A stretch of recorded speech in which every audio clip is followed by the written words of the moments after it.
Welcome back to In the Garden. I am joined with Jordan from Grange Co-op, and today we're talking about trimming your trees. So we have two types of trees here. We have your fruit trees and your evergreens. We're first going to talk about our fruit trees here. Now, Jordan, what is the first thing we should, start or people should know when it comes to trimming these types of trees? Sure. So really what we're actually talking about is deciduous trees and evergreen trees. Fruit trees being in that family of deciduous trees.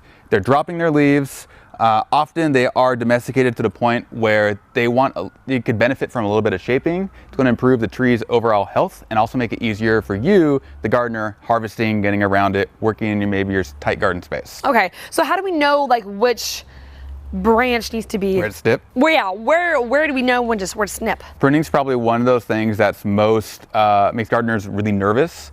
And it's not that bad. We're not pruning a 50-year-old bonsai tree. We're giving it a haircut. So if you're scared, just don't go as much. Just a little off the top. Exactly. I look for two things. We're first prioritizing the tree's health. So what we're doing is looking for any dead and dying branches. So if they're not producing, they need to go. They're never going to help the tree at all. The other thing I watch for, and it takes a little bit more of an eye, are branches that are growing inwards toward the core of the tree. They're only going to give us bad structure later on. This one's not only growing in, it's bent, it's cracked, so we can get rid of stuff like that. Your fruit trees grow in primarily two habits. Stone fruits are going to grow on last year's stems. So as long as we're taking some off it and not going all the way to the center, we'll have plenty of fruit next year. All right, awesome. Okay, so let's move on to our evergreen trees that we have on this side over here. So when they're growing in your yard, what's the best way, or how do we know when to prune and where to snip? Evergreens can be a lot more varied in their shape and habit. Even in the conifers themselves, the pine cones, the spruces, what we're familiar with, they really just depend on the tree. First thing we're going to prioritize is the health of the tree.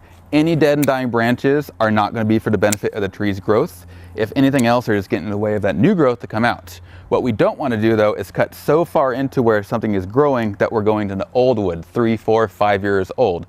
Conifers grow a lot more slowly than deciduous trees, and if we cut into that old wood, there aren't going to be any growth buds to encourage new growth from that point. Something like this isn't too out of the ordinary. This is still a tree that's going to get 10, 12, 15 feet tall. Everything looks good. But if we had something like this miniature Alberta spruce, however, let's say we had a very formal garden, I might take my head shears here, and all I'm doing is just going gently all around. It'll look rough, kind of like that one bad haircut we all had in grade school, but it will grow in just fine. Awesome, great. Well, if you guys want to start trimming up your trees in your yard, of course, you're going to head to a Grange Co-op store, or you can head to our website at kdrv.com. Thank you so much for joining us in the garden.